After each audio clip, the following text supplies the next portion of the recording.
Yeah, we'll start with Nice. old boy George Santos. The top donors, many don't seem to exist. So I don't. Yeah, where did the money come from? Who gave it to him? Why did they use fake names? Is it all his money under a dozen different names? I don't know. Listen, I don't know why you're slandering Anthony DeVolder like this. Yeah, maybe he's got lots of different names. Uh, George He's Santos, apparently gone by several. So Victoria, and Jonathan Rigor had each contributed 2,800, which is the maximum amount to his first bid at House seat. Their listed address was 45 New Mexico Street in Jackson Township, New Jersey. Why are they paying for a guy in New York? All right. Uh, Search of various databases reveals no one in the United States named Victor or Jonathan Rigor. No one. Moreover, incredible. there is nobody by any name living at 45 New Mexico Street in Jackson. The address doesn't exist. The address doesn't even exist. You can't even get like Google Map real addresses. Uh, then you got another one, Stephen Berger. It just doesn't exist. It's amazing. Like under federal campaign finance law, it is illegal to donate money using a false name or in the name of someone else. So he might have actually broken the law here. The legend grows. It's only But getting bigger. Tonight, this evening, I will ask him how, and what, and why, and maybe he'll let us know.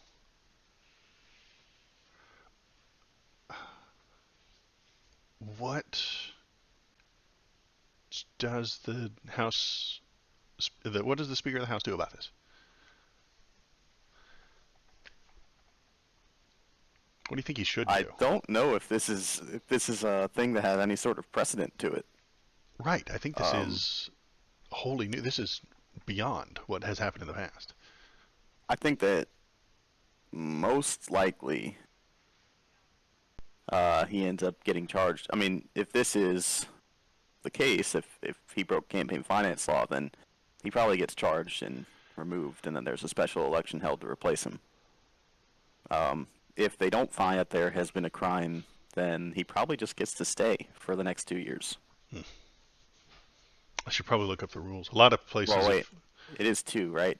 yeah, it's two Yeah. years. Yeah, it's two Okay. years. That's why most of them The don't Senate's have. 6. That's why most of them don't have special elections for House because it's 2 years. It takes a year to put together a special election. Why bother? Um, if They would and in this case because they can't afford to lose basically a single member of the I House. might. The margin's so thin. I know it is very thin. So the Speaker of the House, who is a Republican, doesn't want to lose a Republican vote. That makes sense. I understand that. I think in some cases, if he were like, if it were a different circumstance and he just died, his plane crashed and he died, I think the governor of the state gets to appoint the next person. Sometimes that happens. Uh, I'm pretty sure New York has a Democrat governor, so they wouldn't put Yeah, in so a they wouldn't go Republican, that and route. then they don't, and then the House doesn't want that to happen. But that means it's more likely that he stays if uh, if Mr. McCarthy there at Speaker of the House is looking at losing a Republican vote or getting rid of this guy. I think he keeps him and just doesn't give him Definite any. possibility. Yeah, that is. But then we get to keep talking about him, and I get to keep interviewing him. It hasn't happened yet. Later tonight, hopefully, and then I'll publish the video tomorrow morning or something like that after I edit it, because editing is hard.